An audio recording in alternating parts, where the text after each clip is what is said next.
ముందుగా ఈ ప్రాంగణానికి విచ్చేసిన ఆత్మీయులందరికీ ఈ కార్తీక పౌర్ణమి సందర్భంగా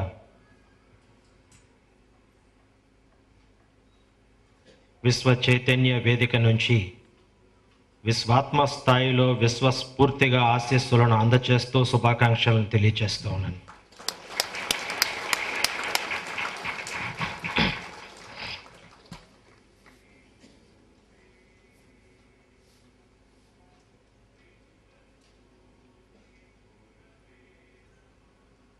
ఇలాంటి సందర్భాలు ఎన్నో వస్తూ ఉంటాయి.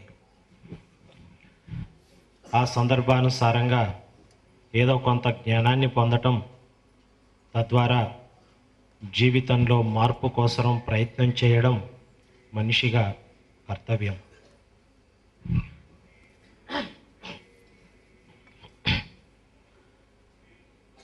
విధి నిర్వహణతో పాటు ఇలాంటి కర్తవ్య పాలన చేస్తూ ధర్మబద్ధంగా జీవితాన్ని నడపడమే మనిషి వంతు.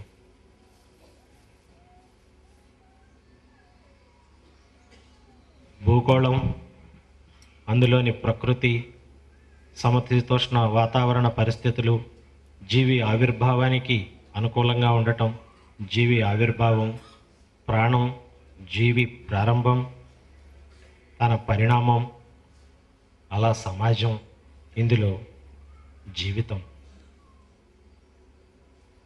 ఇవన్నీ కూడా మన కంటికి కనిపిస్తున్నటువంటి వాస్తవాలే. ప్రకృతి వాస్తవమే, అందులో ఉన్నటువంటి ప్రాణి వాస్తవమే, జీవం వాస్తవమే, జీవితం వాస్తవమే, సమాజంలో బ్రతుకు వాస్తవమే. ఏది కాదని చెప్పడానికి లేదు. సమాజంలో ముఖ్యంగా మనిషి ఏం తెలుసుకోవాలి అంటే, తనకు సంబంధించినటువంటి తన పరిధిలో ఉన్నటువంటిది, ఒక లిమిట్లో ఉన్నటువంటిది వీలైనంత వరకు ఆ జ్ఞానాన్ని పొందడం. మరి మనిషిగా తన వంతు కర్తవ్యాన్ని తాను నిర్వర్తిస్తూనే తన బాధ్యతలు, బంధాలు ఇవన్నీ వివరించుకుంటూనే అన్నిటినీ అధిగమిస్తూ జీవితాన్ని నడపాలి. జీవితం అంటే అనేక మలుపులు. There are many milestones in the life, one has to cross it. అనేక జీవిత మలుపుల్ని, భావబంధాలని, బాధ్యతల్ని, వీటిని విస్మరించకుండా ప్రతి మెట్టు ఎక్కుతూ జీవితాన్ని సఫలీకృతం చేసుకోవాలి. అయితే ఈ జీవితం ఒక్కసారే వస్తుంది కాబట్టి, వచ్చిన తర్వాత చనిపోయేంత వరకు ఈ జీవితం మీ చేతిలో ఉంటుంది కాబట్టి, ఈ జీవితాన్ని ఎలా సార్థకత చేకూర్చుకోవాలి, జీవితం యొక్క ప్రామాణిక కాలం ఎంత, ఈ జీవిత కాలం లోపలనే ఈ జీవితాన్ని సుశశ్యామలంగా చేసుకోవటానికి అవకాశం ఎక్కడుంటుంది, దీనికి సంబంధించినటువంటి జ్ఞానాన్ని మనం ఎక్కడ పొందాలి అనేటువంటిది ప్రధానమైనటువంటి అంశంగా మనం చెప్పవచ్చు.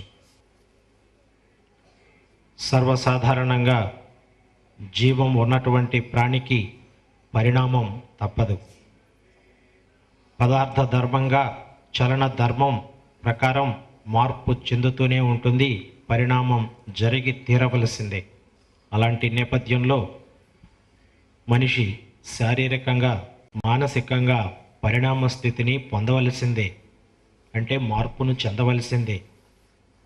తల్లి గర్భంలో ఆడ మగ సంపర్కంతో మొదలైనటువంటి నుంచి మార్పును సంతరించుకుంటూ చివరి తుది శ్వాస వదిలేంత వరకు కూడా లోపల మార్పు ప్రక్రియ కొనసాగుతూ ఉన్నటువంటి మాట వాస్తవమా కాదా ఆలోచించండి.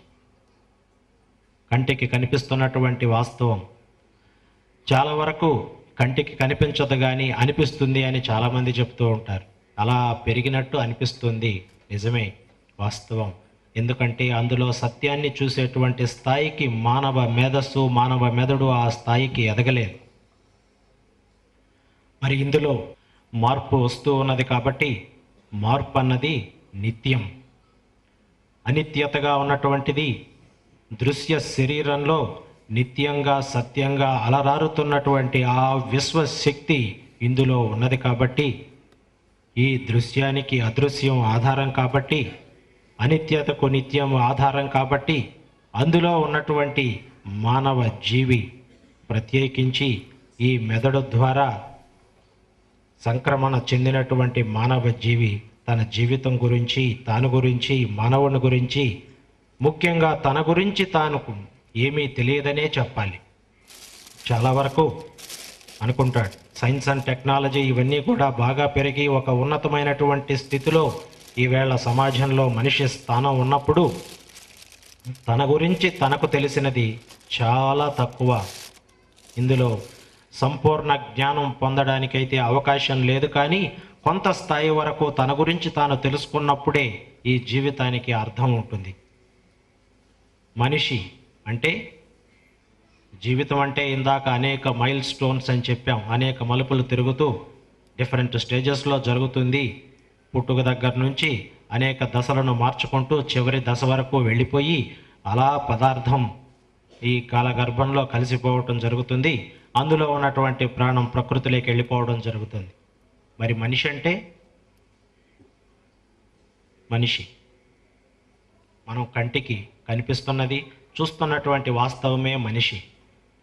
మరి ఈ మనిషి ఒకటా లేదా అనేకమా అని ఆలోచిస్తే మనిషిలో ప్రాణం ఉంది, జీవం ఉంది, లైఫ్ ఫోర్స్ దాన్ని అంటూ ఉంటాం, జీవాత్మ అంటూ ఉంటారు.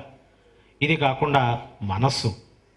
ఇన్ని ఉన్నటువంటి మనిషి గురించి మనిషికి తెలియదు.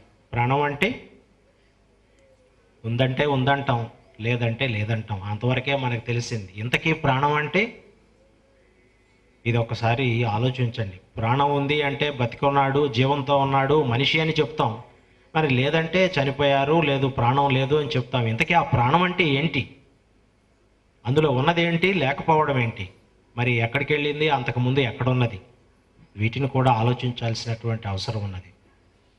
ఇక ఇలా మనిషి గురించే మనిషికి తెలియనటువంటి స్థితిలో తన ప్రస్థానాన్ని కొనసాగించుకుంటూ సమాజ జీవితాన్ని సమూహంగా గడుపుకుంటూ ఏదో సాధించానని తృప్తి పడిపోతూ ఇంకా ఏదో ఉంది అని చెప్పి భవిష్యత్తు గురించి అలా ఆలోచిస్తూ ముందుకు సాగిపోతూ ఉన్నాడు మానవ జీవి. ఇంతేనా మరి మనిషికి సంబంధించినంత వరకు? ఇంతేనా? టెక్నాలజీతో పాటు అలా ముందుకు సాగిపోతూ తన గురించి తానుకు తెలియనటువంటి అజ్ఞాన అధమ స్థితిలో ఉండిపోవటమేనా మానవ జీవితం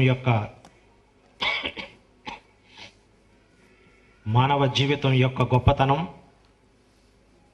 తన గురించి తనకు తెలియకుండానే కాలగర్భంలో కలిసిపోవడమేనా జీవితం యొక్క ప్రాధాన్యత? అంతేనా మనిషి?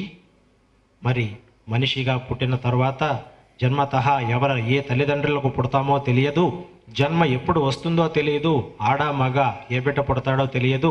అలా తల్లిదండ్రుల సంపర్కం కారణంగా, but they are not the deciding factors. You can also observe here. అందులో డిసైడింగ్ ఫ్యాక్టర్ వాళ్ళు కాదు, ఈ రెండూ కాదు, మూడవది. ఈ సత్యాన్ని కూడా గమనించమని చెప్తూ ఉన్నాను. మరి ప్రతి కణం మార్పుకు లోనవుతున్నప్పుడు ఈ పరిణామంలో జీవితం అయిపోతూ వస్తుంది. కాబట్టి ఇందులో ఏదైనా కొంత ప్రత్యేకతను సంతరించుకొని కొంత విభిన్న శైలిలో ఈ పద్ధతిని మనం అలవాటు చేసుకున్నట్లయితే ఏదైనా కొంత జ్ఞానం తెలియడానికి అవకాశం ఉందా అంటే ఉంది అని చెప్తున్నాను.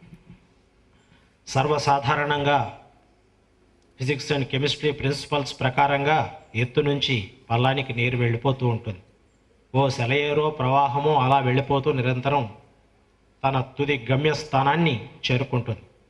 అలాగే జీవితం కూడా స్టార్ట్ అయిపోయిన తర్వాత మధ్యలో ఎక్కడ ఆగడానికి అవకాశం లేదు. ఆగితే తుది, అదే తుది శ్వాస. ఇలా నిరంతరం ప్రయాణిస్తున్నటువంటి జీవితంలో మనిషి యొక్క పరిణామం కూడా జరుగుతూనే ఉంటుంది. మరి ఒకవేళ ఆ నదికో లేదో ఆ కాలువకో కాస్త ఆనకట్ట కట్టి ప్రత్యేకమైనటువంటి పరిస్థితిలో కొంత నీటిని నిల్వ చేసి వివిధ రకాలైనటువంటి మానవ ఉపయోగం కోసం ఉపయోగిస్తే అప్పుడు ఆ నీటికి సార్థకత లభించినట్టు. అర్థమవుతుంది కదండి. సరళంగా ప్రవహించేటువంటి నదికి ఆనకట్టను కట్టి ఆ నీటిని నిల్వ చేసినప్పుడు ఆ భూసారం అంతా కూడా బాగా పంటలు పండడానికి అవకాశం వస్తూ ఆక్సిజన్ లెవెల్స్ పెరగడం కానీ, అక్కడ ఉన్నటువంటి అట్మాస్ఫియర్ వాతావరణం సమతుల్యంగా ఉండటం కానీ, అక్కడ మనిషి జీవనానికి అనుకూలంగా ఉండటం కానీ, ప్రశాంతత పరిస్థితి ఏర్పడడం కానీ, ఇవన్నీ కూడా సస్యశ్యామలంగా ఉంటుంది.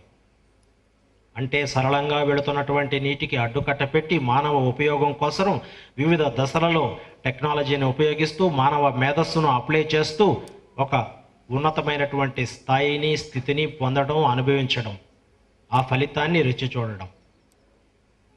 మరి అదేవిధంగా నిత్యం శరీరంలో ఉన్నటువంటి కణాలు ఏవైతే ఉన్నాయో, నిత్యం మార్పుకు లోనవుతూ ఏవైతే ఉన్నాయో, ఇక్కడ శరీరంలో మనసు, శరీరం ఈ రెండు ఉన్నాయి.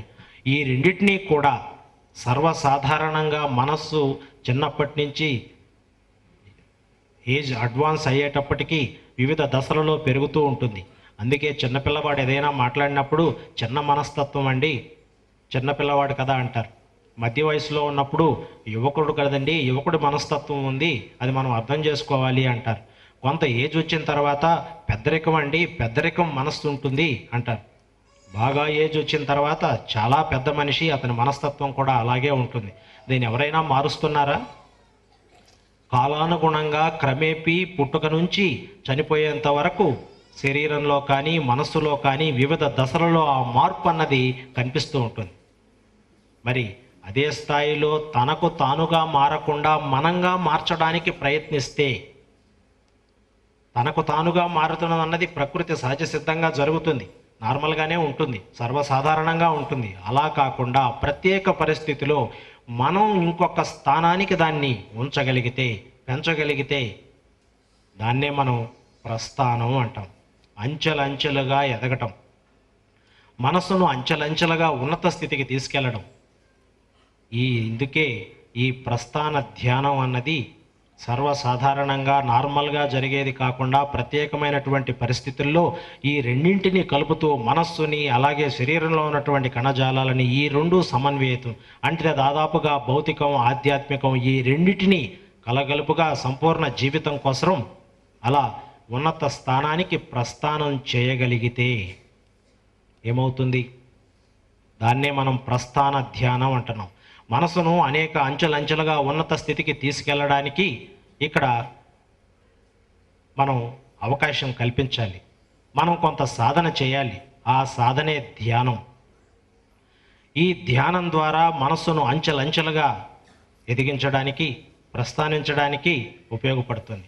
అలాగే శరీరం కూడా అంచెలంచెలుగా ఉన్నత స్థితిని పొందే విధంగా, ఉన్నతమైనటువంటి అనుభూతిని పొందే విధంగా, ఉన్నతమైనటువంటి స్థానాన్ని చేరే విధంగా ఈ రెండింటిని ప్రస్థాన ధ్యానం ద్వారా మనం కానీ చేయగలిగితే, ఈ రెండూ కూడా ప్రస్థానం అయితే అసలు వాస్తవం తెలియడానికి ఇది తొలిమెట్టు. నార్మల్గా సర్వసాధారణంగా జరిగేది కాకుండా ప్రత్యేక పరిస్థితుల్లో మన కంట్రోల్లో మనం ప్రస్థానాన్ని నడిపించినట్లయితే మనస్సు అంచెలంచెలుగా ఎదుగుతూ ఇంద్రియాతీత స్థాయికి వెళ్ళినప్పుడు ఈ ధ్యానం ద్వారా ఇటు శరీరం, అటు మనస్సు ఉన్నతమైనటువంటి స్థితికి ఎప్పుడైతే వెళుతుందో ఈ ధ్యాన మనోప్రస్థానం అని చెప్పడం జరుగుతుంది. ధ్యానం ద్వారా మనస్సుని ప్రస్థానం చేయటం. అందుకే ధ్యాన మనోప్రస్థానంలో మనం చేస్తున్నటువంటిది ప్రకృతి సహజ సిద్ధంగా జరుగుతుంది, కాదని చెప్పడం లేదు. అయితే దానివల్ల ఇంతవరకు ఎవరైనా లబ్ధి పొందారా అంటే దాదాపుగా ఏమీ లేదనే చెప్పాలి. అది సర్వసాధారణ ప్రక్రియ. ప్రకృతిలో ఉన్నటువంటి సర్వసాధారణమైనటువంటి ప్రక్రియని మనం ప్రత్యేక పరిస్థితుల్లో సాధన ద్వారా ఇలా చేస్తే ఉన్నతమైనటువంటి స్థితికి వెళ్ళినప్పుడు, ప్రస్థాన స్థితిని పొందినప్పుడు, ఆ అనుభూతిని పొందినప్పుడు దాదాపుగా విశ్వాత్మ స్థాయిలో విశ్వవ్యాప్తమైనటువంటి ఆ కాస్మిక్ ఎనర్జీని టచ్ చేయొచ్చు. తద్వారా జీవితాన్ని చాలా ఆనందంగా గడపడానికి అవకాశం ఏర్పడుతుంది. ఒడిదుడుకులు అని అంటూ ఉంటారు. చాలా వరకు ఇక్కడికి వచ్చిన వాళ్ళు అన్ని కష్టాలే ఉన్నాయండి, మీరే చూడాలి అని చెప్తూ ఉంటారు. తప్పులేదు. అయితే అన్ని కష్టాలే అన్నది అక్కడ ఈ అండర్లైన్ దట్ పాయింట్. అన్ని కష్టాలు ఉండడానికి అవకాశం లేదు. ఎందుకంటే అంతకుముందు సుఖాలు వచ్చినప్పుడు మరి చెప్పామా? ఏదైనా మంచి జరిగినప్పుడు చెప్పామా? కష్టం వచ్చినప్పుడే దైవాన్ని కానీ గురువుని కానీ ఇంకొకరిని పలకరించడం కానీ ఏదో జరుగుతుంది. కరెక్టే, నేను కాదని చెప్పను. కష్టం వచ్చినప్పుడే ఆదుకోవాలి, వారిని సముదాయించాలి, చేయాలి. అయితే కష్టం తీరిపోయిన తర్వాత, ఆ పని కంప్లీట్ అయిన తర్వాత కనీసం ఆలోచించాలి కదండి. ఆలోచించాల్సిన అవసరం ఉందా లేదా? ఎలా కష్టం వచ్చింది, ఎలా తీర్చారు, నెక్స్ట్ ఏమిటి అసలు, ఈ అవగాహన అవసరం. But every human being needs that comprehension. అది కావాలి, అవగాహన కావాలి. కష్టం ఎలా వస్తుంది మనిషికి, అలాగే సుఖం ఎలా వస్తుంది? ఈ కష్ట సుఖాలు రెండు కూడా ద్వంద్వం కదా, పెయిర్స్ ఆఫ్ అపోజిట్స్ అని గురువు గారు ఎప్పుడో చెప్పారే మనకి. కాబట్టి రాబోయే కష్టాలకు మనం ఇప్పుడే పటిష్టంగా ఈ ధ్యాన మనోప్రస్థానం ద్వారా మనస్సును ఉన్నత స్థాయిలో పెట్టుకొని దాన్ని ఎదుర్కొనేటువంటి శక్తిని మనం సంపాదించినప్పుడు ఆ కష్టం మనల్ని బాధించదు అని చెప్తున్నాను. అవకాశం లేదు, వస్తుంది, తనంతట తానుగా కష్టం అన్నది వస్తుంది. అయితే దాన్ని జీర్ణించుకొని, దాన్ని అధిగమించి, దాన్ని ఎదిరించేటువంటి మనోశక్తి మనం సాధించాలి. అది సాధన ద్వారా మాత్రమే జరుగుతుంది. అలా నిత్యం ఆ నిత్య సత్యతను తెలుసుకోవడం కోసం నిత్యం ధ్యాన మనోప్రస్థానంలో లేదు, మీకు సంబంధించినటువంటి గృహాల్లో ఎక్కడో చోట ఈ సాధన అన్నది జరిగితే ఏ కష్టానికి భయపడాల్సినటువంటి అవసరం లేదు. అలాగే సుఖం పొందినప్పుడు కూడా ఏదో అనుభూతికి లోనైపోయాము, ఇంకా ఇదే జీవితం అని అనుకోవడానికి లేదు. పదార్థం ద్వంద్వమయం, పెయిర్స్ ఆఫ్ అపోజిట్స్, రెండూ ఉంటాయి, సుఖాలు ఉంటాయి, కష్టాలు ఉంటాయి. ఈ సత్యమైనటువంటి అవగాహన మనిషికి కలిగినప్పుడు అలా సుఖాలు వచ్చినప్పుడు ఆనందపడిపోవటమో, కష్టాలు వచ్చినప్పుడు బాధపడిపోవడమో జరగదు. దీన్ని గ్రహించాలి. ఉన్నటువంటి జీవితం దృశ్యం కనిపిస్తున్నది, అయితే ఇందులో కనిపించినటువంటివి చాలా ఉన్నాయి, అదృశ్య రూపంలో చాలా ఉన్నాయి. మీలో ఉన్నటువంటి ప్రాణం కనిపించదు, ఆత్మ కనిపించదు, జీవాత్మ అంటే అది కనిపించదు, లైఫ్ ఫోర్స్ అంటే అది కనిపించదు. ఇన్ని కనిపించినటువంటి దానికి ఇందులో ఉన్నటువంటి ఆధారం, కనిపించేటువంటి శరీరం ఆధారం. మరి ఇందులో ఉన్నటువంటి ఎందుకోసం ఈ శరీరం ఇలా పనిచేస్తుంది అంటే, అందులో కనిపించినటువంటి అదృశ్యమైనటువంటి విశ్వాత్మకు సంబంధించినటువంటి అతి సూక్ష్మమైనటువంటి అంశ జీవాత్మగా ప్రతి మనిషిలో కూడా ఉంటుంది. ఇక్కడ గమనించినట్లయితే పదార్థం అందులోకి మళ్ళీ ఆ విశ్వశక్తే ఎంటర్ కావడం జరుగుతుంది. ఆ విశ్వశక్తే ఆధారం అవుతుంది. పదార్థంగా శరీరం మనం జీవించి బతికి ఉండి సమాజంలో జీవితాన్ని గడపాలి అంటే మరి ఈ ప్రాణం అవసరం, జీవం అవసరం, జీవితం అవసరం. ఇవన్నీ కూడా గమనించాల్సినటువంటి అంశాలు. అయితే ఇలా గురువు దగ్గరికి వచ్చినప్పుడు కష్టాలు మాత్రమే చెప్పుకోవడం, అలా అయిపోయిన తర్వాత దాన్ని మర్చిపోవటం, వెళ్ళిపోవటం, మళ్ళీ ఎప్పుడో కష్టం వచ్చినప్పుడు ఫలానా అప్పుడు నేను వచ్చానండి, ఏ విధమైనటువంటి కష్టంని మీరు తీర్చారు, మళ్ళీ ఇప్పుడు నాకు కష్టం వచ్చింది అంటే కేవలం ఒక జాబ్ అప్లికేషన్ లాగా ఉపయోగించుకోవడం జరుగుతుంది. అంటే కష్టం వచ్చినప్పుడు అడగటం తప్పు కాదు, అయితే అది అయిపోయిన తర్వాత దాన్ని మర్చిపోతున్నారు. నాకు కావాల్సింది అది కాదు, మీరు ఎన్నిసార్లు అడిగినా నేను చేస్తాను, కానీ ఉపయోగం, జీవితాశయం, జీవిత ఉద్దేశం అది కాదు. వీరిలో సమూలంగా పరివర్తన రావాలి, మార్పు రావాలి. ఆ మార్పు వచ్చినప్పుడు ఖచ్చితంగా ఇలాంటి సమయంలో నేనేం చేయాలి, నిత్యం నా సాధన ప్రక్రియ నేను చేసుకుంటూ వెళతాను అన్నటువంటిది ఆ మార్పు వచ్చినప్పుడు ఆ చైతన్యం అది మీలో మొదలైతే దాన్ని ఎలాంటి స్థితికి తీసుకెళ్లాలన్నది నేను చేస్తాను. అయితే కేవలం కష్టం వచ్చినప్పుడు మాత్రమే మనం అనుకుంటూ ఉన్నాం, అలా కాదు, అది నిత్యం ఉండాలి అని చెప్తున్నాను. నిత్యం నీలో ఉన్నటువంటి సత్యతను తెలుసుకోవడానికి ప్రయత్నం చేయమంటున్నాను. ఇందులో నీలో నిత్యంగా ఉన్నటువంటి విశ్వాత్మకు సంబంధించినటువంటి అంశ శరీరంలో ఉంది కాబట్టి అందులో సత్య నిత్యతను తెలుసుకోవడానికి ప్రయత్నం చేయమంటున్నాను. ఇలా కాలం గడిపేసుకుంటూ కేవలం కష్టం వచ్చినప్పుడు మాత్రమే పట్టించుకుంటూ దాన్ని సాధన అని చెప్పరు. ఏదైనా ఇబ్బందికర పరిస్థితులు వచ్చినప్పుడు ఆ రోజు చాలా గొప్పగా భయం, భక్తితో, క్రమశిక్షణతో ధ్యానం చేసేస్తారు. ఎలాగో అలాగా 10 నిమిషాలు గురువుగారు ఎలాగో అలాగా కాపాడేసేయండి, అయిపోయింది అంతే. ఎప్పుడూ తాకనటువంటి పుస్తకాలు ఎప్పుడూ చూడనటువంటి ఫోటోలు ఆ రోజు సృజించడం జరుగుతుంది. కూర్చొని శ్రద్ధగా ఒక పేజీ చదివేయటం కూడా జరుగుతుంది. అంతే. మళ్ళీ అటకెక్కించడం, హారతి చేయటం, ఇదే జరిగిపోతుంది. ఇవన్నీ నేను చూస్తూనే ఉన్నాను. ఏదైనా మనసులో భయం వచ్చినప్పుడు, ఇది కష్టం తీరాలనుకున్నప్పుడు, లేదు ఆపదలో ఉన్నప్పుడు గురువుగారిని అత్యంత ఆత్మీయతగా, ప్రేమతత్వంగా, ఇక మీరే మేము, మేమే మీరు అన్న రీతిలో ఆ రోజు అనుకోవటం. మరుసటి రోజు నుంచి ధ్యానం కుదరటం లేదండి. చాలా బిజీగా ఉన్నాను నేను. రోజువారీ వ్యాపార లావాదేవీల్లో సరిపోతుంది, ఇంకెక్కడ ధ్యానం చేయటం చెప్పండి. మళ్ళీ కష్టం వచ్చినప్పుడు గురువుగారు నేను ధ్యానం చేస్తాను, మీరు చెప్పినట్టు నడుచుకుంటాను, అన్నీ నేను మీరు చెప్పినట్టే వింటానండి, ఆ ఒక్క ధ్యానం కూడా మీరే చేస్తే బాగుంటుంది.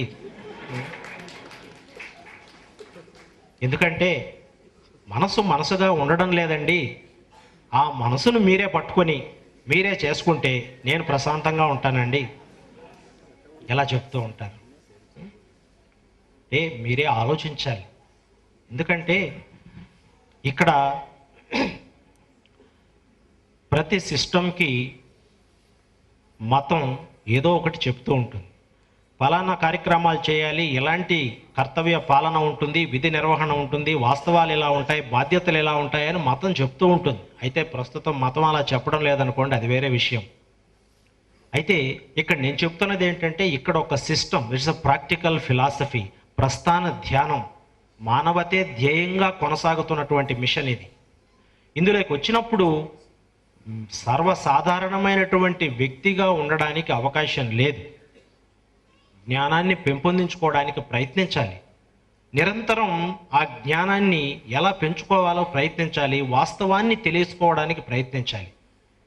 సర్వసాధారణంగా ఏదైనా చెబితే నమ్మకం అండి అంటారు.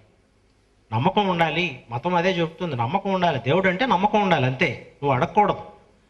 నైవేద్యం పెట్టాము దేవుడు తిన్నాడంటే నువ్వు అడగకూడదు, నువ్వు వినాలి, అంతే. అయితే నేను చెప్తున్నది ఏంటంటే, అలా గుడ్డిగా నమ్మకంతో నేను ఇక్కడ ఉండమని చెప్పటం లేదు, ప్రశ్నించమంటున్నాను. ఇది ఎలా జరుగుతుందో అని ప్రశ్నించమంటున్నాను.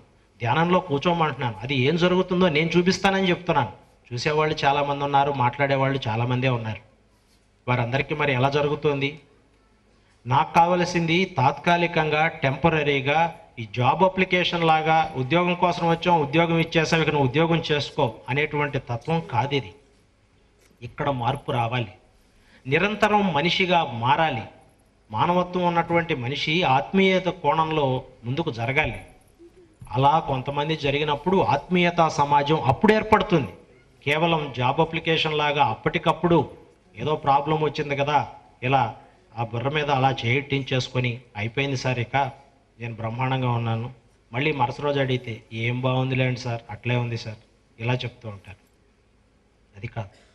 ఒక స్థిరమైనటువంటి ప్రణాళికాబద్ధంగా నిత్యం ధ్యాన సాధన ద్వారా ప్రతినిత్యం ఆ నిత్యంగా ఉన్నటువంటి ఆ సత్యతను తెలుసుకోవడం కోసం, ఆ సత్య అవగాహన కోసం ఇది చాలా అవసరం. ఇందులో ముఖ్యంగా మనిషికి అవగాహన చాలా అవసరం. ఏం జరుగుతుందో తెలుసుకునే లోపలే జీవితం అయిపోతూ ఉంటుంది. కొత్తగా పెళ్ళైనటువంటి జంట వెంటనే బిడ్డ కావాలి. బిడ్డ పుట్టగానే ఏ స్కూల్లో చేర్పించమంటారు సార్, ఏం పేరు పెడతారు సార్, ఎప్పుడు నామకరణం చేయమంటారు సార్, ఎప్పుడు మళ్ళీ ఇతనికి ఆటలు పాటలు ఇవన్నీ ఎప్పుడు చేయించమంటారు సార్ చెప్తూ ఉంటారు. మంచిది. పోనీ అప్పటికైనా ఏమైనా పరివర్తన వస్తుందా అని అనుకుంటే, సార్ తర్వాత స్కూల్లో జాయిన్ చేశాము, మెమరీ పవర్ సరిగ్గా లేదండి, కొంచెం బాగా ఉంటే బాగా చదువుకుంటాడు, సరే మెమరీ పవర్ పెట్టాం, కొంత ఇంప్రూవ్మెంట్ వచ్చింది. పోనీ మీరు రెగ్యులర్గా ధ్యానం చేయండి నేను చూస్తానంటే, ఆ ఒక్కటి మాత్రం అడగండి సార్, మేము మాత్రం చూసుకుంటాం, బిడ్డను చూసుకోండి సార్, మీ బిడ్డే సార్, మీ వల్లనే మేము మ్యారేజ్ చేసుకున్నాం సార్, మీకు జరిగినటువంటిదే జరిగింది గురువుగారు చెప్తూ ఉంటారు. సరే, కొంత పెద్దవాడయ్యాడు, 10th క్లాస్ వచ్చిందండి, ఏం అసలు చదివింది ఏది గుర్తుండడం లేదంటున్నాడు, ఎలాగైనా పాస్ అయిపోవాలి, మీరు ఏదో ఒకటి చేసేసి పాస్ చేసేయండి అని చెప్తూ ఉంటారు. అంటే ఇక్కడ ప్రాక్టికల్ ఫిలాసఫీగా తనకొక మెథడ్ ఉంది, ఆ మెథడ్కు సరైనటువంటి క్రమ పద్ధతిలో తన ఫీడ్ చేసిన తర్వాత ఆ మ్యాటర్ మళ్ళీ అక్కడ రీప్రొడ్యూస్ చేయాలి. అంతే కదండి పరీక్ష అంటే. చదవాలి, దాన్ని గ్రహించాలి, అవగాహన చేసుకోవాలి, మళ్ళీ దాన్ని రీప్రొడ్యూస్ చేయాలి. ఈ క్యాపబిలిటీ దాన్ని నేను చేయటం అన్నది ఎలా ఉంటుంది, ఆ వ్యక్తి చేయటం అన్నది ఎలా ఉంటుంది చెప్పండి. కోర్స్ అవసరానికి అది కూడా చేయొచ్చు అనుకోండి, అలా కాదు, అందరికీ అలా కుదరదుగా. అందుకని ఆ 10th క్లాస్ తర్వాత ఇమీడియట్గా ఇంటర్మీడియట్లో ఏ కాలేజీ చేర్పించమంటారండి? మా ఇంటి పక్కన ఉన్నదా, వెనకలో ఉన్నదా, ఆ ఊర్లో ఉన్నదా, ఏ ఊర్లో ఉన్నది?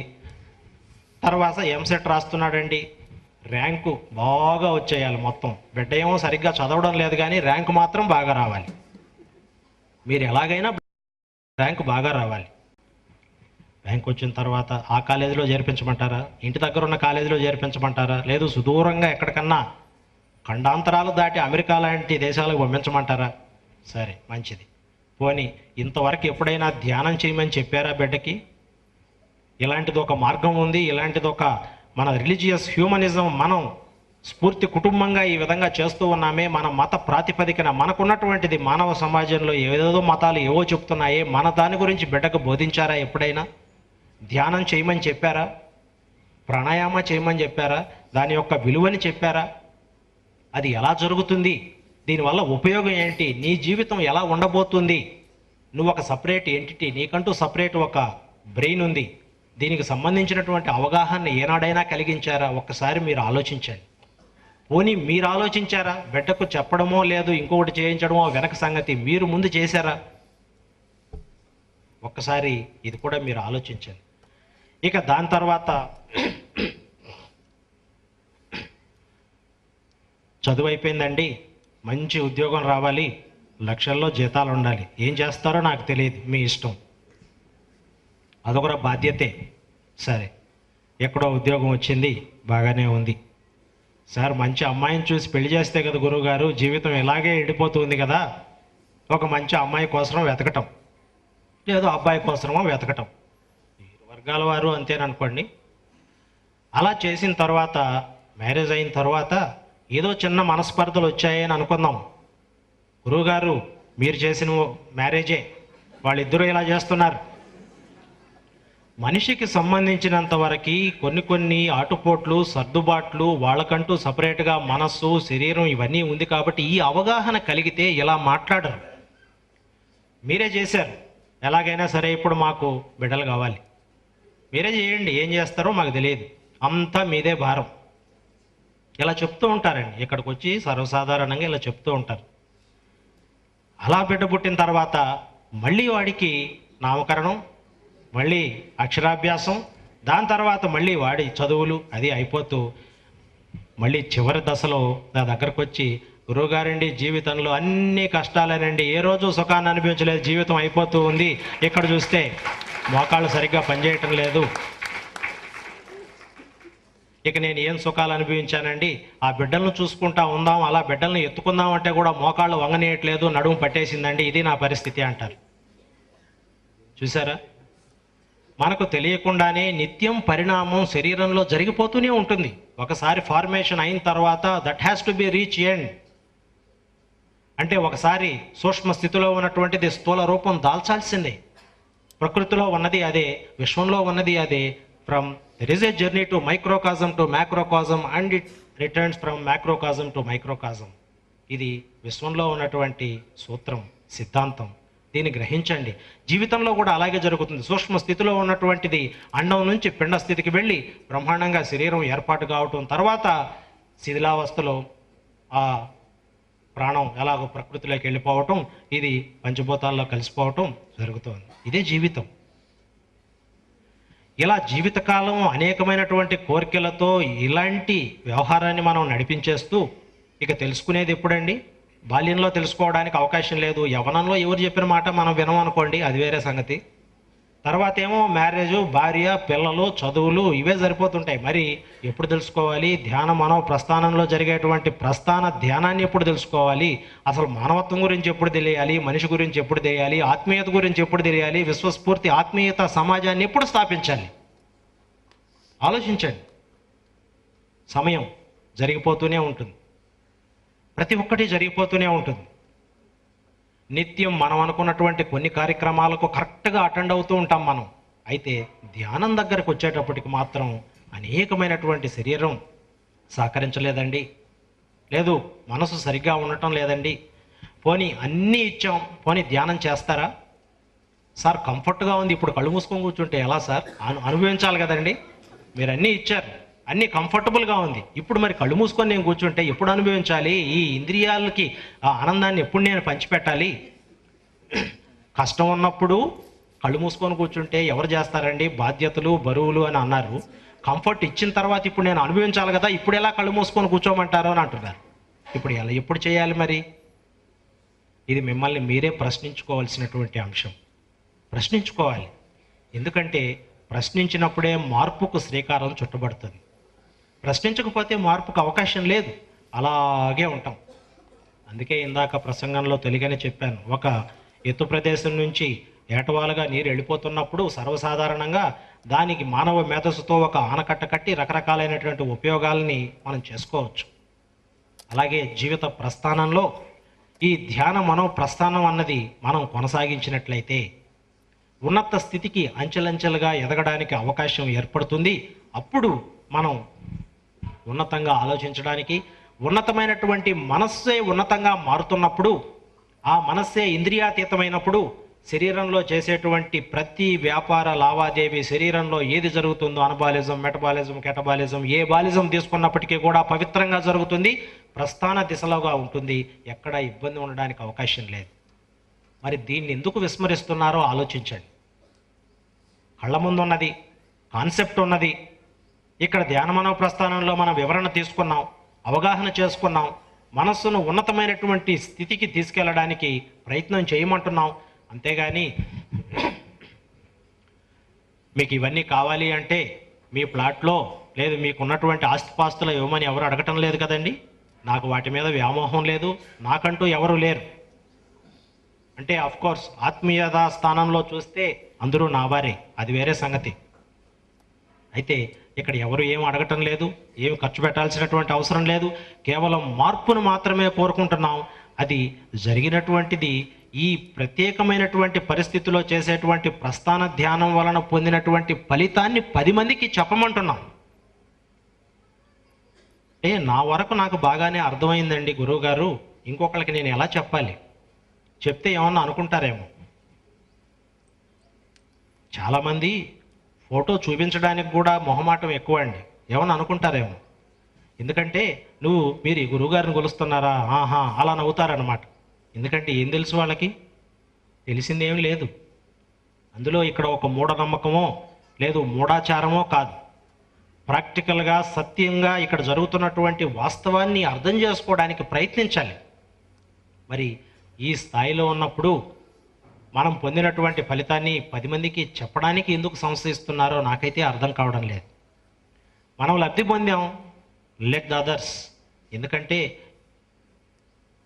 ఇలాంటి అవసరాలు తీరవలసినవి ఎందరో మంది నీడీ పీపుల్ ఉన్నారు. కొంతమంది తెలిసిన వారు ఇక్కడికి వస్తున్నారు, తెలియని వారి సంగతి ఏమిటి?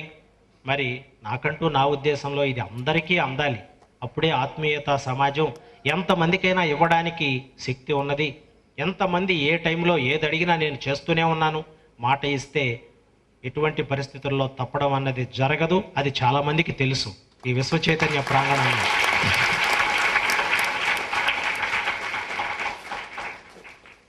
ఒకసారి మాటిస్తే నార్మల్గా ఈ భూగోళం, భూమి, మనుషులు, జీవితం, సమాజం, ఇక్కడే నేను వెళ్ళి ఎక్కడో మారుమూల ఈ భూగోళం మొత్తంలో ఎక్కడో దాగి ఉన్నా కూడా ఆ టైంకు నేను వాళ్ళకు అందుబాటులోకి వస్తున్నాను, చేస్తూ ఉన్నాను, వాళ్ళ ఫలితాన్ని అనుభవిస్తున్నాను. ఇదే కాదు, ఒకవేళ చంద్రమండలం మీదకి వెళ్ళి అక్కడ కాపురంగా పెట్టుకొని అక్కడ ఏదైనా సమస్య వచ్చినా అక్కడికి కూడా రాగలను, అక్కడ కూడా చేయగలను, ఈ విశ్వంలో ఎక్కడికైనా రాగలని చెప్తూ ఉన్నాను. కేవలం భూగోళానికి పరిమితం కాదు. అందుకే నేను పలు ప్రసంగాల్లో చెప్పాను, నేను ఈనాటి వాడిని కాదు, అస్తి ఉంది అంతే, అప్పటి నుంచే ఉన్నాను, ఎప్పటికే ఉంటాను. ఇది కేవలం ఒక పీరియడ్గా ఈ రూపంలో ఇక్కడ మీకు మాత్రమే ఉండడం. నేనున్నది కొన్ని కోట్ల సంవత్సరాల నుంచే ఉన్నాను, కోట్ల సంవత్సరాల వరకే ఉంటాను. అందుకే ఆ సత్యతను తెలుసుకోమని చెప్తున్నాను. ఇక్కడ జరుగుతున్నటువంటి ఇంతవరకు ఈ ఆధ్యాత్మిక అపోహలే ఎక్కువైపోతున్నాయి. ఎవరు ఏది చేయాలో తెలియని పరిస్థితి. కొంతమంది ఇక్కడికి వచ్చి చెప్తూ ఉంటారు, సార్ భక్తికి సంబంధించి ఏదో ఒకటి చేయాలనుకుంటాను, ఏం చేయలేకపోతున్నాను, ఏదో ఉంది కదండి ఆ టీవీ నాది, అందులో ఏదో చెప్తూ ఉంటారు, ఒకళ్ళు ఒకటి చేయమంటారు, ఇంకొకటి చేయమంటారు, ఇంకో ఛానల్ మారిస్తే ఈ రెండు కాకుండా మూడవది చేయమంటుంటారు, చాలా కన్ఫ్యూషన్కి గురైపోయింది, ఏం చేయాలో అర్థం కావటం లేదు. ఇక్కడ ఉంది కదండి ప్రస్థాన ధ్యానం, దీన్ని చేయండి అంటే ఎంతసేపు అయినా మనకు దాని మీదే ఉంటుంది కానీ లోకం దీని మీద ఉండదు. అది బాగోలేదని తెలుస్తుంది, 2-3 కన్ఫ్యూజన్కు గురి చేస్తుందని తెలుస్తుంది, ఇక్కడ కరెక్ట్ అయినటువంటి ఒక విధానం ఉంది తెలుస్తున్నప్పుడు మనం స్టిక్ ఆన్ అవ్వాలి, ఆ బాధ్యతను స్వీకరించాలి. నిజంగా శరీరంలో మనం మార్పును కోరుకోవాలి. సర్వసాధారణంగా జరిగే మార్పు వేరు, మనంగా ఒక ప్రత్యేక పరిస్థితుల్లో ప్రస్థాన ధ్యానం ద్వారా మనం కానీ ఉన్నటువంటి జీవాత్మని అంతరాత్మ స్థాయికి మార్చగలిగితే, అంతఃకరణ జరిగితే అదే మనం అందులోనే ఆత్మ దర్శనానికి అవకాశం ఏర్పడుతుంది. అలాగే దివ్యాత్మ, విశ్వాత్మ, పరమాత్మను దర్శించడానికి అవకాశం ఉంటుంది. ఇది ఎప్పుడు సర్వసాధారణంగా ఏం చెప్తారంటే, ఎప్పుడో ఆత్మ దర్శనం అంటే చనిపోయిన తర్వాతనే జరగడానికి అవకాశం ఉంది. గుడ్డిగా చెప్తూ ఉంటారు, ఆత్మదర్శనం అయిందండి, లేదు ఇంకొకటి అని చెప్పారు, లేదు ఆత్మ కలిసిపోవాలి ఎక్కడో అని చెప్తూ ఉంటారు, లేదు దేవుళ్ళలో లీనమైపోవాలి ఏదో చెప్తుంటారు. దేవుళ్ళలో లీనమైపోయిన తర్వాత మనం లీనమైపోయామని దేంతో తెలుస్తుందండి? దేంతో తెలియడానికి అవకాశం ఉందో ఒకసారి ఆలోచించండి. ఈ ప్రాక్టికల్ ఫిలాసఫీలో మరి అదే క్వశ్చన్ చేయమంటున్నాను. లీనం అయిపోయారు అని చెప్తున్నారు కదా, మరి లీనం అయిపోయినట్టు ఈయన గారికి ఎలా తెలుస్తుంది? ఏదో ఒకటి ఉండాలిగా, మనసు ఉండాలిగా. ఫలానా దానిని నేను చూశాను, వచ్చాను అని అనడానికి, మళ్ళీ చెప్పడానికి మనస్సు ఉండాలిగా. మనం విమానయానం చేసేటప్పుడు గ్రౌండ్ మీద ఉంటాం, అలా గాల్లోకి వెళ్ళి ఇంకొక ఊరిలోకి వెళ్ళి మళ్ళీ తిరిగి మళ్ళీ ఇక్కడికే వస్తాం. ఎయిర్పోర్ట్ కింద తీసేసామనుకోండి, ఎంతసేపు తిరుగుతారు పైన? ఎంతసేపు తిరుగుతారండి? అవకాశం లేదు. ఎక్కడో చోట పొలాల్లో అయినా దిగాల్సిందే. అది వేరే సంగతి, అప్పుడప్పుడు దించుతూ ఉంటారు కదండి మన వాళ్ళు, అంటే విధి లేని పరిస్థితుల్లో అలా దించేస్తూ ఉంటారు. అలా మరి ఎప్పటికైనా అలా పైకి వెళ్ళిన తర్వాత కిందికి రావాల్సిందే.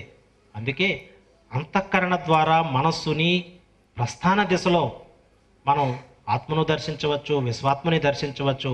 ఏ స్థాయిలో నేనున్నానో మీరు చూడడానికి అవకాశం ఏర్పడుతుంది.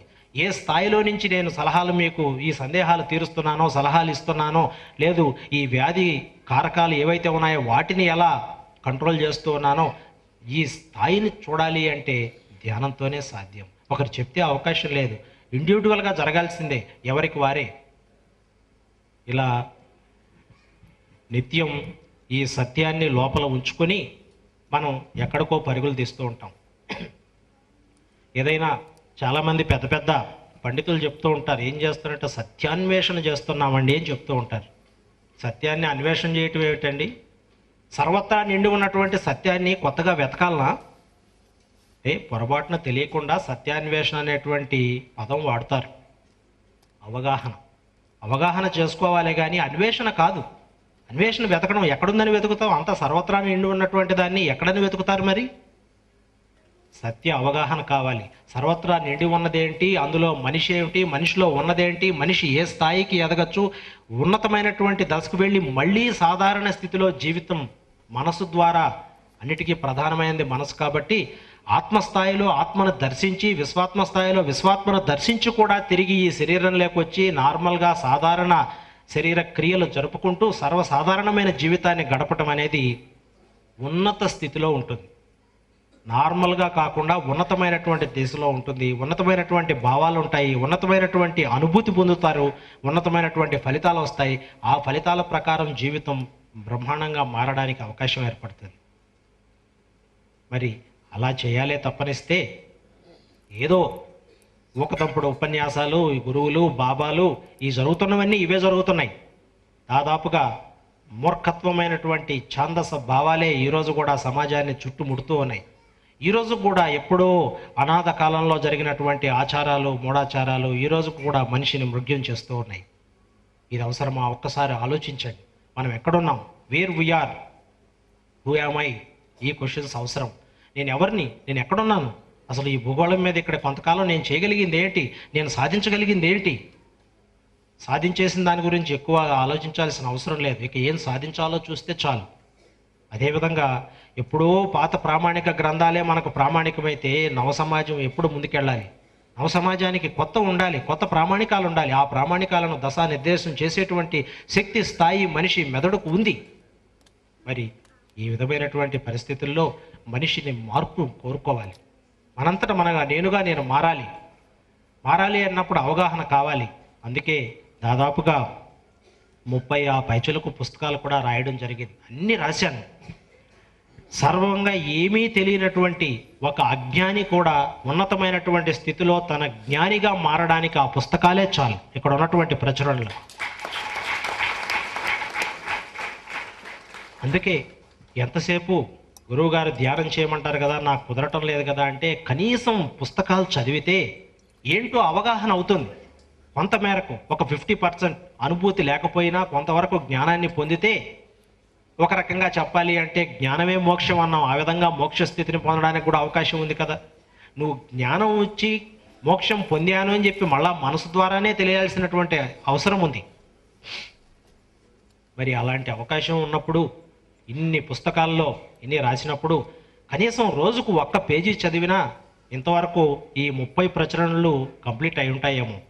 కొన్ని సంవత్సరాల నుంచి రాస్తూనే ఉన్నాను, మీకు ఇస్తూనే ఉన్నాను, చదవమని చెప్తూ ఉన్నాను. అవి మాత్రం భద్రంగా బీరువాలో పెట్టి సాంబ్రాణి వేస్తూ ఉన్నారు. పటంతో కూడా పెట్టేస్తారు పుస్తకాలను కూడా. ఎందుకంటే భక్తి కదండి, గురువుగారు ఫోటోలు ఉన్నాయి కదా అందులో, అందుకని అక్కడ పెట్టేస్తారు.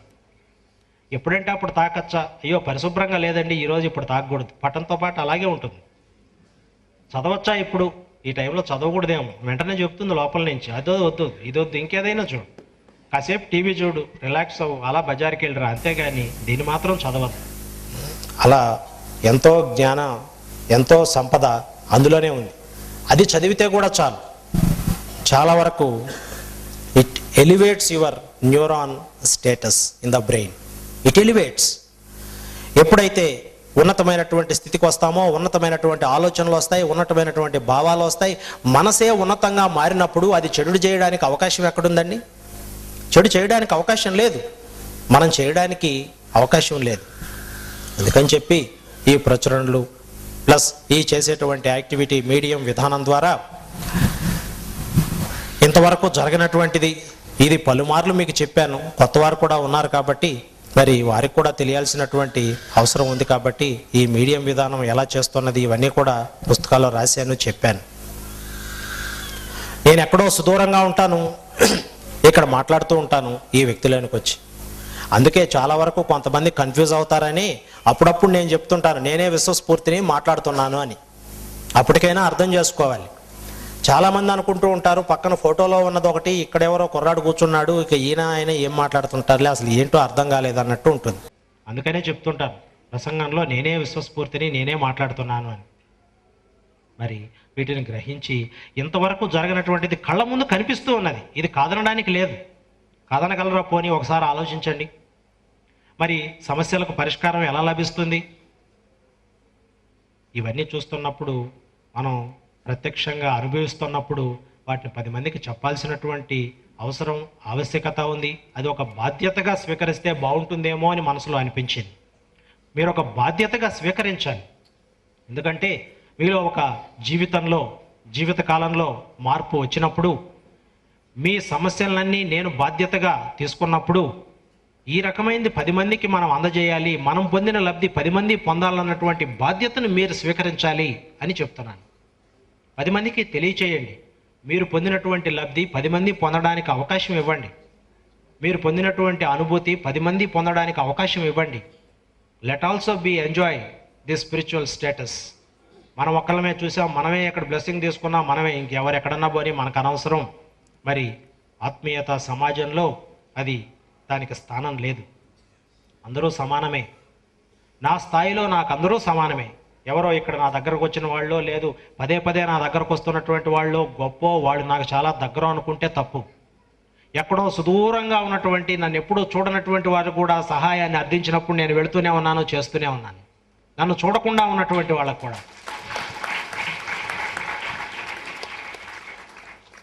లాస్ట్ టైం వచ్చినప్పుడు ఎవరో చెప్పారు, మాకెక్కడో సుదూరం అండి, వాళ్ళకి ఎవరికీ తెలియదు అసలు, ఇలాంటి గురువులు బాబాలంటే అసలు వాళ్ళకి నమ్మకం లేదు, అయినా చేయగలిగింది ఏమీ లేదు, బట్ ప్రాణాపాయ స్థితిలో ఉన్నారు అంటే వెంటనే అక్కడికి నేను వెళ్ళడం జరిగింది.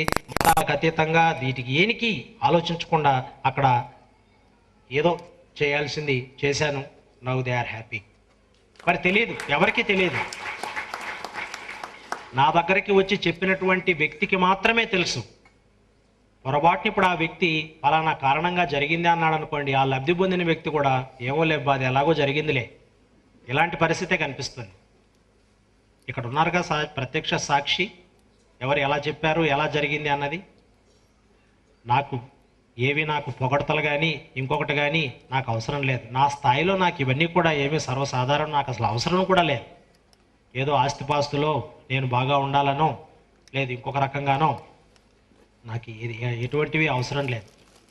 అయితే ఒక సిస్టమ్ పెట్టిన తర్వాత బాధ్యతాయుతంగా అది 10 మందికి అందజేయాలి, దాన్ని ఒక బాధ్యతగా స్వీకరిస్తే నేను 10 మందికి చెప్పాలి, 10 మందికి దీన్ని సదవగాహన కలిగించాలి. ఒకవేళ మీరు చెప్పలేనటువంటి పరిస్థితిలో పుస్తకాలు చదవమని రెఫర్ చేయొచ్చు, లేదు ధ్యాన ప్రస్థానానికి వెళ్ళి రమ్మని చెప్పచ్చు.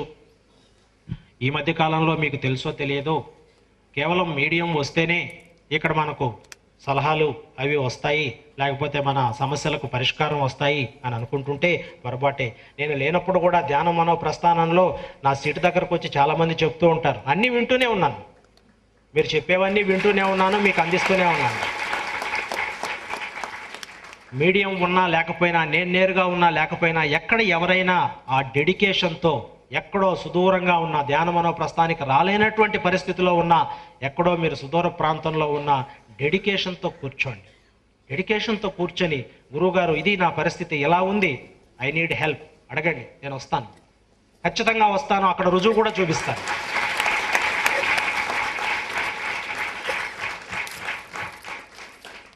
ఎందుకంటే విశ్వాత్మ స్థాయిలో ఉంటాను కాబట్టి ఎక్కడైనా ఏ విధంగా ఎక్కడికైనా రావడానికి అవకాశం ఉంది, ఏమైనా చేయడానికి అవకాశం ఉంది, అత్యంత ప్రాణాపాయ పరిస్థితుల్లో కూడా చేయడానికి అవకాశం ఉంది. కాబట్టి ఇది 10 మందికి తెలియనివ్వండి. ఇంతవరకు జరగలేదే అంటే మరి జరగలేదు, దానికి సంబంధించినటువంటి అవగాహన కానీ ఈ మతాలు ఏవీ చెప్పలేదు చేయలేదు, ఇంత పవర్ఫుల్గా ఎక్కడా కనిపించలేదు, ఇప్పుడు వచ్చింది. అదే దీన్ని అర్థం చేసుకోవడానికి ప్రయత్నించమంటున్నాను, 10 మందికి చెప్పడానికి ప్రయత్నించమంటున్నాను. సో అలా చెప్పినట్లయితే కొంతవరకు జీవితంలో మార్పు వస్తే, అదేవిధంగా గురువుగారి దగ్గరికి వచ్చినప్పుడు మనం ఏం ప్రశ్నలు అడగాలి అన్నది కూడా అవగాహన కావాలి. ఒక గురువుగారి దగ్గరికి ఏం అడగాలి, సమస్య అడుగుతాం, ఒకసారి దానికి పరిష్కారం దొరికింది. నేను చెప్పేదల్లా ఒకటే, ఇంత దూరం వచ్చి నా దగ్గరకు వచ్చి మీ సమస్యను చెప్తే తెలుసుకునేటువంటి స్థితి కాదు ఇది. మీరు నిత్యం ధ్యాన ప్రస్థానంలో లాగానే నిత్యం ఇంట్లో ధ్యానాన్ని ఆచరిస్తే మీ నుంచి డైరెక్ట్గా నాకు అందిపోతూ ఉంటుంది, మీకు సలహాలు వచ్చేస్తూ ఉంటాయి, విధి నిర్వహణ జరిగిపోతూనే ఉంటుంది. ఈ స్థాయిని అందుకోవడానికి ప్రయత్నించండి. మీరు ఎక్కడికి రావాల్సిన అవసరం లేదు, మీ సమయం భద్రంగా మీ దగ్గరే ఉంచుకోవచ్చు. ప్రతి నిత్యం క్రమం తప్పకుండా క్రమశిక్షణతో భక్తిగా డెడికేషన్తో 10 నిమిషాలు ధ్యానం చేయడానికి ప్రయత్నించండి. You submit the question, will get the answer.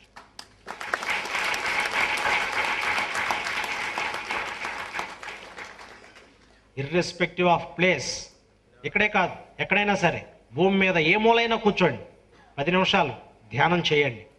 ఈ ప్రస్థాన ధ్యానాన్ని ఆచరించండి, భక్తిగా డెడికేషన్తో అక్కడ క్వశ్చన్ సబ్మిట్ చేయండి. I will give the answer with immediate effect, no delay at all. వస్తుంది, డెఫినెట్గా వస్తుంది. ఇలా పొందుతున్న వాళ్ళు భూగోళంలో నలుమూలలా ఉన్నారు. అయితే నేను ఇవన్నీ గొప్పలు చెప్పుకోవాల్సినటువంటి అవసరం లేదు, నాకేమో అవసరం లేదు. ఈ ఉన్నటువంటి దాన్ని మీరు పొందమని చెప్తున్నాను. అంతకన్నా మించి నాకు ఎక్కువ ఇవ్వటమో లేదా తీసుకోవటమో ఏమీ జరగదు. నాకు కావలసిందల్లా మీ దగ్గర ఒకటే, ఆ మనస్సును ఆత్మీకరణ చేసి నాకు సబ్మిట్ చేయండి. అదొక్కటే నేను కోరుకునేది. మనస్సును ప్రస్థానం చేయండి, అంతఃకరణ పొందండి, ఆత్మీయత మానవత్వం, మీలో ఉన్నటువంటి మానవత్వాన్ని ఆత్మీయతగా మార్చండి. ఆ ఆత్మీయతను నాకు పంచండి, దాన్ని సబ్మిట్ చేయండి, పూర్తిగా డెడికేట్ చేయండి. ఇది మీదే, మీకు సంబంధించింది, అలా సమర్పితం చేయండి, దాన్ని నేను స్వీకరిస్తాను ఆనందంగా. అంతేగాని మీరు ఇచ్చేటువంటి నైవేద్యాలు అవో ఇవో ఆ స్వీకరణ వేరు. నాకు కావాల్సిందల్లా కూడా ఆత్మీకరణ పొందినటువంటి మీ మనస్సు కావాలి, అంతకన్నా మించి నేను కోరుకునేది ఏముండదు. ఇలా ఉన్నప్పుడు సర్వవేళల్లో సర్వకాలంలో ఎప్పుడు అది అర్ధరాత్రి కాదు, పగలు కాదు. ఇలా రాత్రిపూట మనం అడుగుతున్నాము, మరి గురువుగారు ఏ స్థితిలో ఉంటారో, మనకు స్థితి అంటూ ఏమీ ఉండదు. ఈ సూర్యాస్తమయాలు అంటూ ఉంటారు, ఇదంతా కూడా భ్రమణ కాలం, ఛాయ అంతే. ఎప్పుడు పగలు ఉండదు, రాత్రి ఉండదు. ఎప్పుడు ఏదో చెప్తూ ఉంటారు కదండి, ఆన్లైన్ ఏదో చెప్తూ ఉంటారు కదా, ఎప్పుడు ఆన్లైన్లో ఉంటుందని. అలా ఉంటుంది. నా ఎనర్జీ ఎప్పుడు ఆన్లైన్లోనే ఉంటుంది.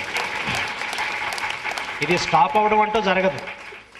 మీరు అనుకునే ఆన్లైన్ అప్పుడప్పుడు కరెంటు పోతే స్టాప్ అయిపోతుంది, ఇది ఇలా కాదు. This is ever green with cosmic nature, ఎప్పుడూ ఉంటుంది, ఎల్లప్పుడూ.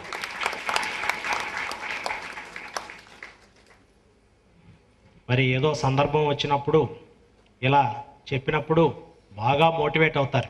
ఇప్పుడు చాలామంది అనుకుంటూ ఉంటారు, ఎలాగైనా సరే దీన్ని సాధించేస్తాను గురువుగారు, ఇంటికి వెళ్ళిన తర్వాత నేను క్రమం తప్పను. ఎందుకంటే మనస్సు ఒక ఉన్నతమైనటువంటి స్థితికి వెళుతుంది. ఈ విశ్వ చైతన్య ప్రాంగణంలోకి అడుగు పెట్టిన తర్వాత మనస్సు మీ స్థాయిలో ఉండడానికి అవకాశం లేదు, నేను మొత్తాన్ని తీసుకెళ్తాను ఇంకొక స్థాయికి.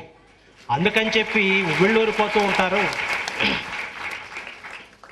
ఎమోషనల్గా హై లెవెల్లో ఉంటారు కాబట్టి, ఆహా ఇక రేపటి నుంచి చూడండి, ఇక నేను మొత్తం కంటిన్యూగా చేసేస్తానంటారు.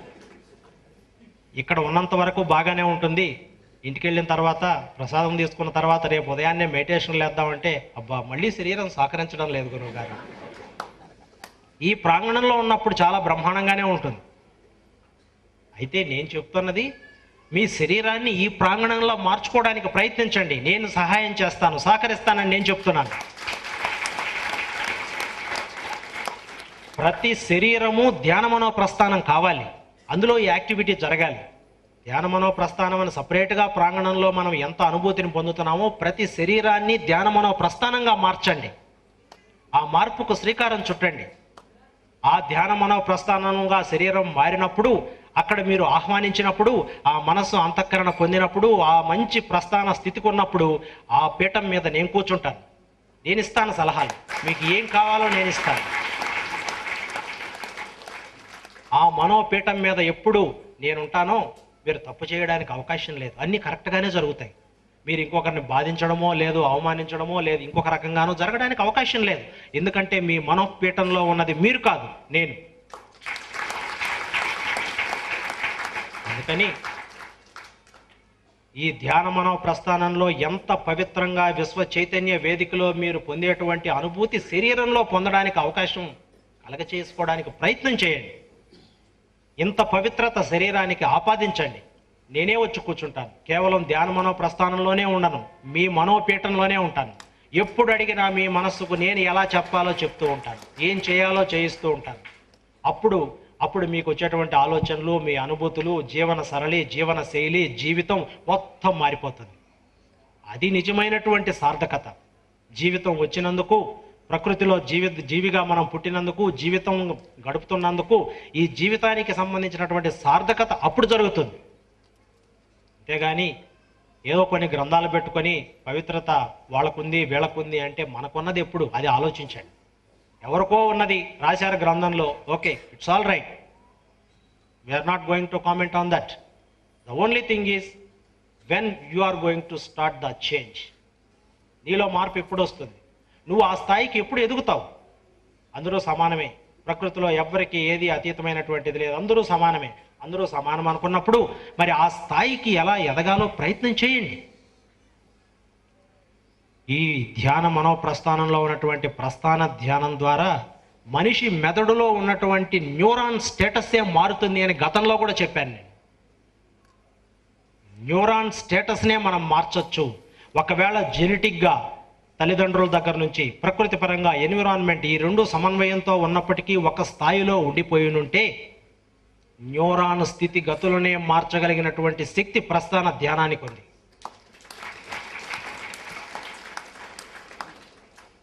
ఒక్కసారి వచ్చింది కదండి, ఆ న్యూరాన్ స్టేటస్ను మనం మారడానికి అవకాశం లేదు అంటారు. నో, దానికి నేను ఒప్పుకోను, మార్చి చూపిస్తున్నాను. చాలామందిలో మార్పు రావడానికి అదే కారణం. భవిష్యత్తులో కూడా మనం చెప్పిన విధంగా, మనకు కావలసిన విధంగా ఆ న్యూరాన్ని మనం మార్చుకోవచ్చు, వాటి స్థితిగతులను మార్చచ్చు అని చెప్తున్నాను. ఇప్పటికి మీకు అర్థం కాదు, కానీ కొంతకాలం వెళ్ళిన తర్వాత ఈ నానో బయోటెక్నాలజీ ఇంకొంత స్టెప్ ముందుకు వెళ్ళిన తర్వాత అప్పుడు నేను ఏం చేస్తున్నానో, నా నుంచి ఏం వస్తుందో, ఆ మైక్రో లెవెల్లో ఏం జరుగుతుందో మీకు తెలుస్తుంది, భవిష్యత్ కాలంలో తెలుస్తుంది. అందుకని చెప్పి న్యూరాన్ల స్థితిగతులను కూడా మనం మార్చడానికి అవకాశం ఉంది. కాబట్టి అందుకని ఈ ప్రస్థాన ధ్యానాన్ని వదలకండి, నిత్యం చేయడానికి ప్రయత్నించండి, ఆనందంగా ఉండడానికి ప్రయత్నించండి. అలాగే కష్టాలు వచ్చాయి అంటారు, కష్టాలు వస్తాయి, దాని తర్వాత సుఖాలు వస్తాయి. ఈ రెండు ద్వంద్వం, దీన్ని అర్థం చేసుకోవడానికి ప్రయత్నించండి. సో ఎప్పుడైతే మనస్సు పుష్కలమైనటువంటి ఉన్నత స్థితిలో ఈ శక్తిని ఆపాదన జరుగుతుందో అప్పుడు కష్టం వచ్చినప్పుడు అంత పెద్ద కష్టంగా అది గోచరించదు. మనస్సు చాలా ఉన్నతమైనటువంటి స్థితిలో దాన్ని నిర్వహిస్తూ ఉంటుంది. అందుకని నిత్యం ప్రతినిత్యం ధ్యానం చేయడానికి ప్రయత్నిస్తూ మీలో మార్పుకు శ్రీకారం చుట్టడానికి కనీసం కొన్ని ఇలాంటి రోజుల్లోనైనా కొన్ని ప్రసంగాలు వినో లేదా పుస్తకాలు చదువో ఏదో ఒక ప్రయత్నం అయితే చేస్తారని ఆశిస్తూ మీలో మంచి మార్పుకు శ్రీకారం కనీసం ఈ వేళ నుంచైనా ఒక కొంచెంసేపు పుస్తక పఠనం అని, కొంతసేపు ఈ ధ్యాన మనో ప్రస్థాన కాన్సెప్ట్లో ఉన్నటువంటి ప్రస్థాన ధ్యానాన్ని కానీ కొంత స్థాయి వరకు చేయగలిగితే తర్వాత ఎలా తీసుకెళ్లాలనేది నేను చూసుకుంటాను. ఒక స్థాయి వరకు మీరు రావాలి. ఎందుకంటే పరీక్ష పెట్టినప్పుడు ఇన్విజిలేటర్ ఉంటారు. ఆ ఇన్విజిలేటరు పరీక్ష రాయడు కదండి, పరీక్ష పేపర్ ఇస్తారు రాయమని. ఇండివిజువల్గా ఉంటుంది, అందరూ ఒకటిగా రాయరు. ఇండివిజువల్గా కొంతమంది అడిషన్స్ తీసుకుంటూ ఉంటారు, కొంతమంది ఉన్న పేపర్లో ఖాళీగా ఇచ్చేస్తూ ఉంటారు, కొంతమంది ఇచ్చిన పేపర్ ఎప్పుడు ఇచ్చేద్దామా తిరిగాని కాసుకొని ఉంటారు. అంటే వివిధ స్థాయిల్లో ఉంటుంది. అందుకని చెప్పి ఏదైనా కూడా కొంత స్థాయి మీరు చేయాలి. కొంత స్థాయి మీరు చేస్తే ఆ స్థాయి నుంచి ఇంకొక ఉన్నత స్థానానికి ఎలా తీసుకెళ్లాలనేది నేను తీసుకెళ్తాను. అలా నడిపించే గురువు కళ్ళ ముందు ఉన్నప్పుడు ఇక మనం ఆలోచిస్తే ఇక ఈ జీవితానికి మార్పు లేనట్టే అనుకోవచ్చు. ఒక నడిపిస్తానన్నటువంటి గురువు కళ్ళ ముందు ఉండి ఈ మార్గంలో నడవండి, నేను ఉంటాను మీకు తోడుగా జీవితకాలం అంటే మనం ఇంకా ఆలోచిస్తే ఇక ఈ జీవితానికి మార్పు లేనట్టే అనుకోవాలి. కానీ మార్పు ఉంది, మనం స్టార్ట్ చేయాలి. మార్పు మనలో నుంచి రావాలి. దానికి ఏదో ఒక పర్టికులర్ డే నుంచోనో, ఇలాంటి ప్రసంగాలు విన్నప్పుడో, పుస్తకాలు చదివినప్పుడో, ప్రత్యేక సందర్భాల్లోనో ఆ మార్పుకు బీజం పడాలి. సర్వసాధారణంగా ఇక్కడ వచ్చినప్పుడు మీరు అడిగినా అడగకపోయినా ఆ మార్పుకు బీజం అన్నది నా నుంచి వెళ్ళిపోతుంది, ప్రతి ఒక్కరికి వెళుతుంది. దాన్ని మీరు పోషించాలి. గింజ ఇచ్చాను, దాన్ని పెంచి పోషించాలి. రోజు ఒక చెట్టు పెట్టాం, అలా వదిలేస్తే గాలికి ఏమవుతుందండి? అలా కొంచెం నీళ్లు పోయాలి, కలుపు మొక్కలు వచ్చినప్పుడు తీసి పడేసేయాలి, దాన్ని పెంచాలి. దాన్ని పెంచినప్పుడు మహావృక్షం అవుతుంది. మళ్ళీ ఆ మహావృక్షంలో ఉన్నటువంటి పనులు నేను కోరుకోవటం లేదు, నాకు సమర్పించడం లేదు, ఇంకో చేయటం లేదు. మనసుని ఇవ్వండి చాలు.